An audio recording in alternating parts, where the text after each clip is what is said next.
Hello, welcome again to Performance Poomsae. Today we're going to be looking at the scoring guidelines and checking out our stances. So I'm just going to show the stance. This is what they call closed stance. This is our chariot position. Our fists are at our sides, our feet are together, and I'm going to show you a couple of instances that would count as a minor deduction if our toes are facing out, or if we have too much space in between our feet. So this is the first person perspective of the closed stance.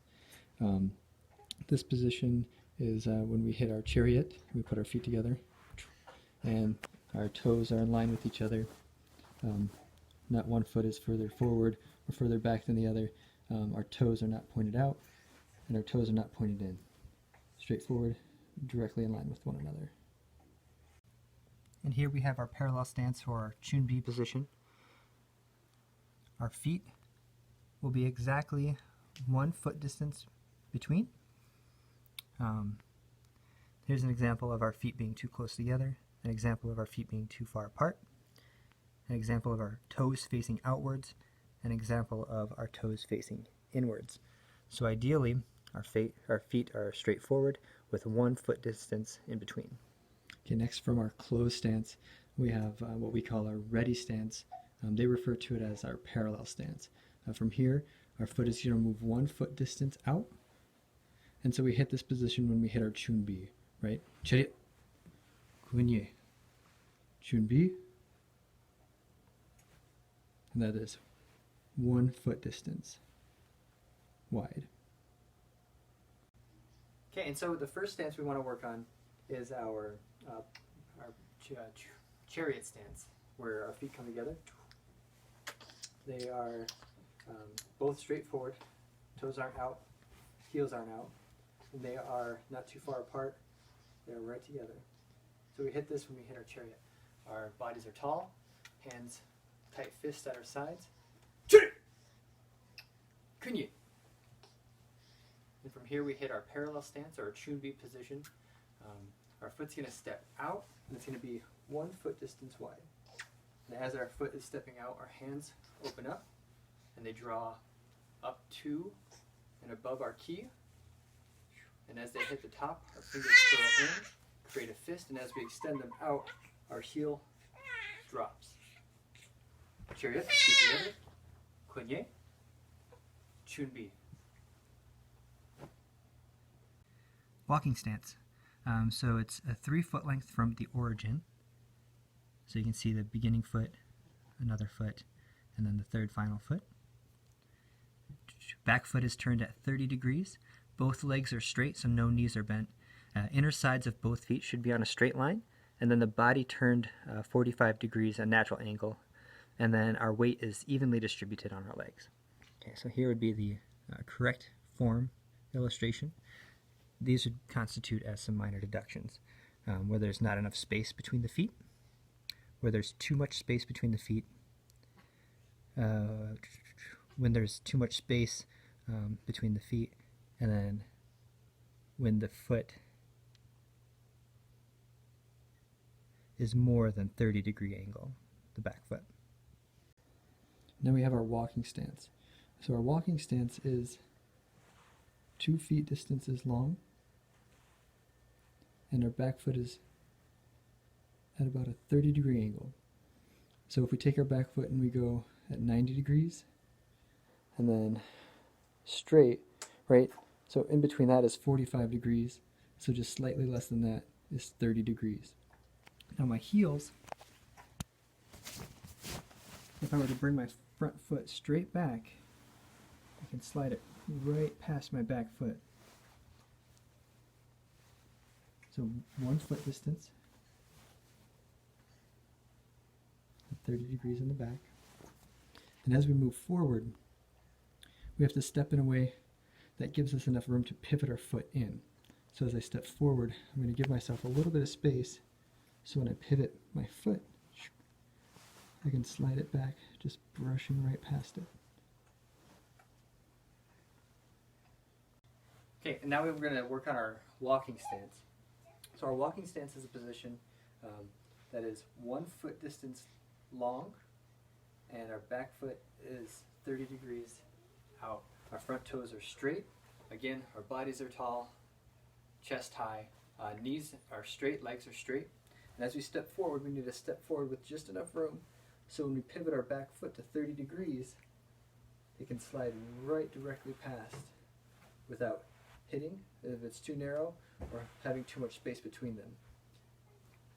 So as we step forward, enough space, pivot. And we want that pivot to happen as soon as our hand technique happens.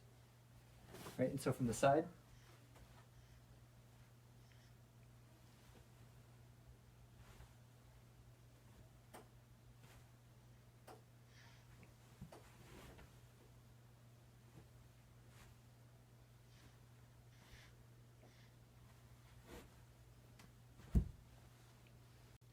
okay, and here we have forward stance. It's also known as front stance. So here we're 4 to 4.5 foot lengths from the origin. Right, so here's the correct motion. You can see there's the beginning, 1, 2, 3, 4.5 foot lengths. These would constitute as the deduction factors. Right, if it's too long, it's more than 4.5 feet. If it's too short, less than 4.5 feet. If the back foot is lifted, the heel's off the ground. If the back foot is straight, not at a 30-degree angle, or more than 30-degree angle. If the stance is too narrow, if it's not 1 fist distance wide, or if it's too wide, more than 1 fist distance wide. So our bodies need to be straight, so if our body's leaning forward, it would be a deduction, or if our body's leaning backwards, it would be a deduction. Okay, next we have our front stance. So this is 4.5 feet. So 1, 2, 3, 4.5. And it's going to be 1 fist distance wide. So if you're to take your fist in between your feet is how wide it's going to be. We have a 30-degree angle pivot in our back foot. The front knee is bent over our toes. So I can't even see my back foot. Our heel is down, back leg straight, bend in the front knee, front foot is facing forward. Our bodies are straight and tall. Okay. So now we want to work on our forward stance or front stance. So our feet are 3.5 feet from origin. 1, 2, 3.5. And then our feet are about 1 of our own fist distances wide. Our back foot is pivot at 30 degrees. Front foot is straight. Our back leg is straight. We want to bend our knee just a little bit over our front foot. Bodies are high and tall. And as we move forward, we want to make sure that our body, our head, and our body stay the same height and level. We don't want to come up and then back down. We want to make sure everything stays the same height. And as we stop, as our front foot comes down and makes contact, it's straight. Our back foot is going to pivot at that same time. And that's going to be that same moment when we strike. The pivot and the strike happen at the same time. So as we move forward, pivot at the very last second, keeping our bodies tall and level throughout. From the side, front knee is bent over our toes, back foot 30 degrees out, about 1 fist distance wide. Our bodies are tall. We're not leaning forward, we're not leaning backwards, we're not leaning either side, straight and tall. Stepping forward, keeping our body the same.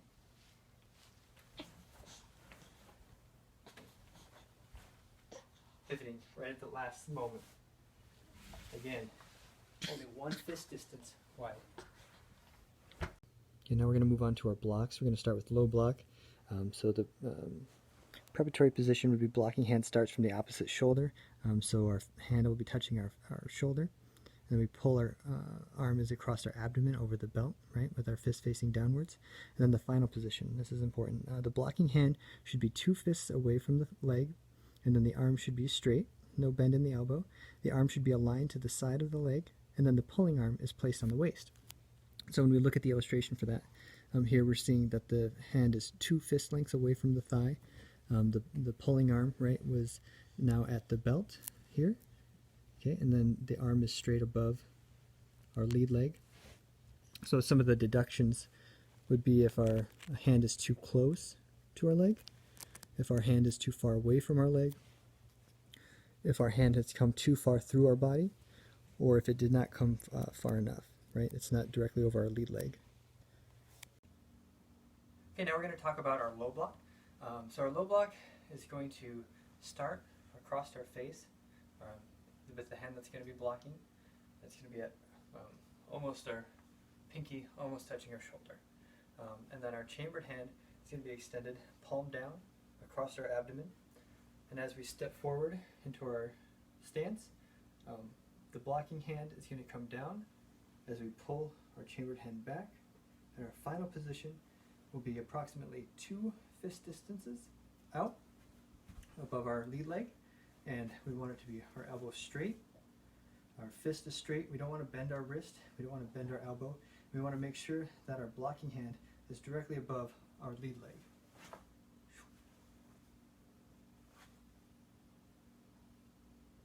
That's good. Okay, I'm looking at high block, or rising block as we call it. The blocking arm starts across the abdomen over the belt facing upward. The hand of the pulling arm is placed across the chest at shoulder level with the fist facing downward. Final position, wrist of the blocking hand should be 1 fist away from the center of the forehead with the elbow facing up. Pulling arm is placed at the side of the waist or back on our belt. So then this would be the final motion illustration. So the wrist is straight and it's about 1 fist distance away from the forehead. And then our pulling arm is chambered at our waist. Here would be the minor deductions if the hand didn't come up high enough or the wrist is bent. If the hand went too high, if it's too far across our face, or if it's not far enough across our face. And then there's too great of a distance between the forehead and the fist, or there's not a great enough distance between the forehead and the fist. Okay, so for our rising block, our blocking hand is going to be at a fist at belt level with our palm facing up, and our chambering hand is going to be across our chest with our palm facing down. As we begin to block, the block is going to come on the outside of our chambering hand. As it comes up, it's going to stop with our wrist right at our forehead with about 1 fist distance wide. And so we're not at our fist, right? We're a little bit, and we're not too far across. We want our wrist to be right at our center line, 1 fist away. And so from the side, 1 fist distance from our forehead, right through the wrist. Our wrist is straight, chambered hand is at our side.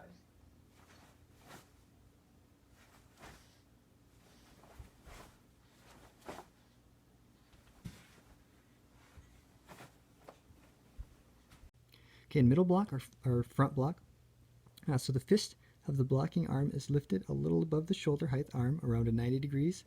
The elbow is pointing down. Our chest is open. Pulling arm positioned in front along center line of the body. And then the final position, the hand and wrist of the blocking arm aligned to the center of the body, or the solar plexus, with the blade of the arm facing inward. Tip of the fist is as high as the shoulder. Wrist of the blocking hand should be not bent. Blocking arm is angled anywhere between 90 to 120 degrees. Elbow of blocking arm is naturally pointed down, and then pulling arms placed at the side of our waist or on our belt. So when we look at the correct motion illustration here, we can see that the blocking arm is directly in the center of our body, right? And it's directly in front of our solar plexus. Our shoulders are square, and the fist is right at about our shoulder height. And then our pulling arm is chambered at the side on our belt. So things that would include minor deductions would be as if our fist is at too big of an angle, right? So they said it needs to be a range between 90 and 120 degrees. This exceeds 120 degrees. And then if the angle is too small, this angle here and the bend of the elbow is less than 90 degrees. And then here we have a wrist that's bent. So the wrist isn't straight, so that could contribute to a minor deduction. And then here we have a technique that was performed too high, right? It's above the solar plexus where it should be protecting. And then here we have the fist too low. And then here the arm is, the elbow did not come out in front of the body, right? The elbow is lifted and it's not pointed down. Okay, next we're going to work on our front block or our middle block.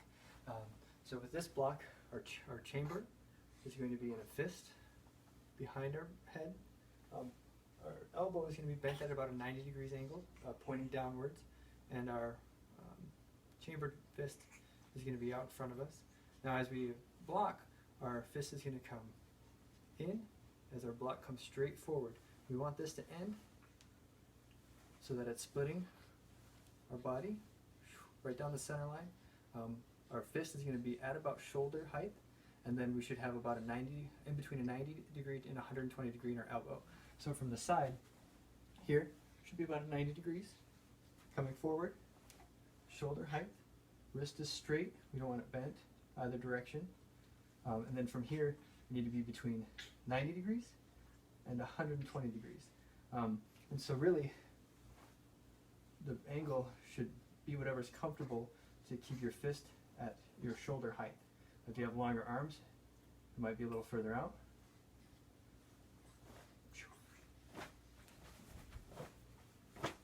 Make sure that we stop at our center line. We don't want to move too far through or stop short.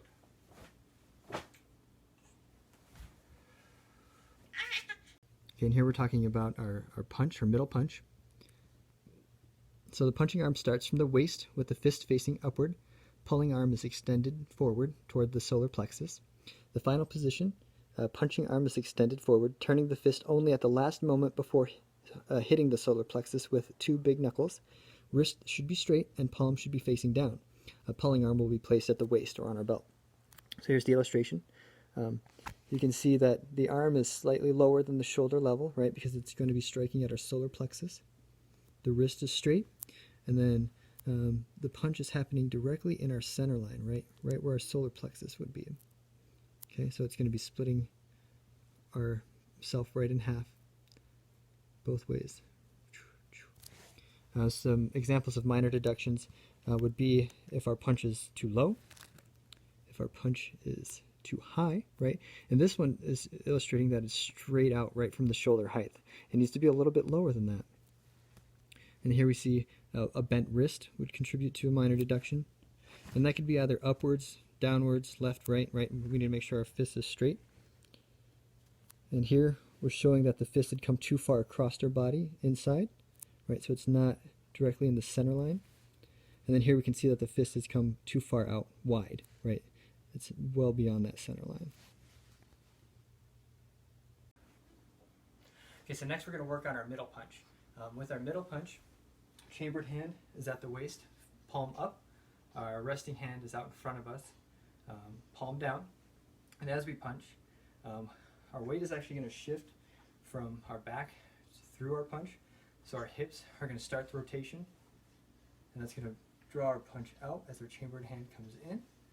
We're going to slowly extend that, and it's not until the very last moment that our punch is going to turn over, palm down, making sure that our fist is straight. We're striking right at our solar plexus. So we don't want to have our wrist bent up, down, left, or right. We want to make sure that our fist is at the same height of our solar plexus and at the same center line. So a deduction would be if it were in line with our shoulder, too far across our body, too low, too high, bent wrist. And so from the side,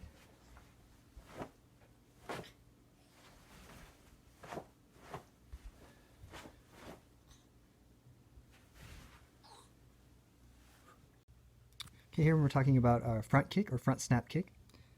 We raise the kicking leg up, folding the knee up to the chest height, and quickly push the foot forward, fully stretching the leg. The path of the kicking leg should be on a straight line towards the target. The target must be hit by the ball of the foot, instep straight with the toes pulled backwards. The supporting foot must naturally pivot using the ball of the foot during the kick. To recover, the kicking foot is pulled back to the folded knee position with the knee still at chest level, and then smoothly bring the foot down with balance. Okay, so here's the illustration of what we're trying to achieve. Right, there's a minor pivot in the base leg foot. The thing that I really want to point out here is that the instep, right, the ankle is pointed straight and the toes are pulled back. So the ankle's not pulled back, and to make to be able to kick with the ball of the foot. So if we look at some of the deduction factors, here you can see that the ankle's been pulled back. The toes are still pulled back, but the ankle's pulled back, and that would contribute to a minor deduction. Here we can see that the ankle is forward, however the toes are not pulled back, which would contribute to a minor deduction. Some other things that would include the kicking leg having a bent knee, and then the base leg having a bent knee. Okay, now we're going to talk about our front snap kick. There's a lot of crucial points into a front snap kick that would make it, that would fit into a minor deduction category. So first I'm going to talk about our foot position.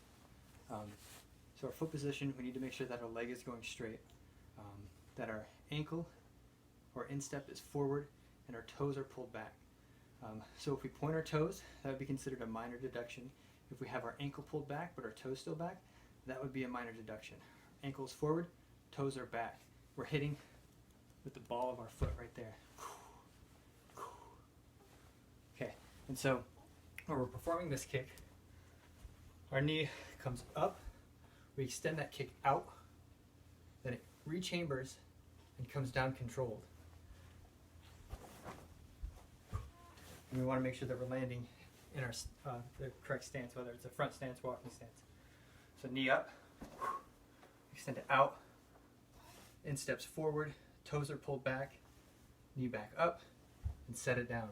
So from the side, back down. Right, making sure that we control, especially in Taeguk, Jang, right? Front snap kick, we punch over that. Same with Jang, with our rising block. Front snap kick, we need to place it into our walking stance when we punch.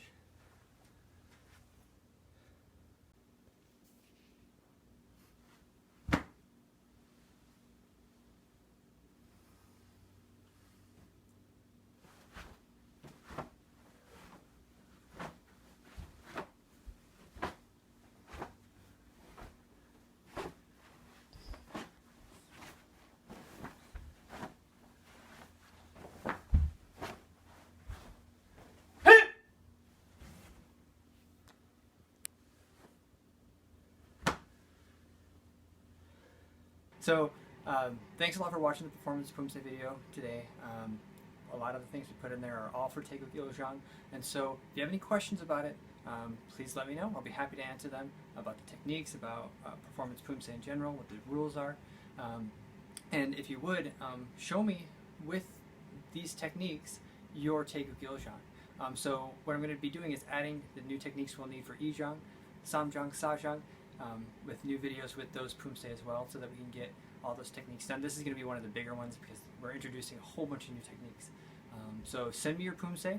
I'll let you know what you can work on, and I'll let you know all the things you're doing right. All right, thanks a lot.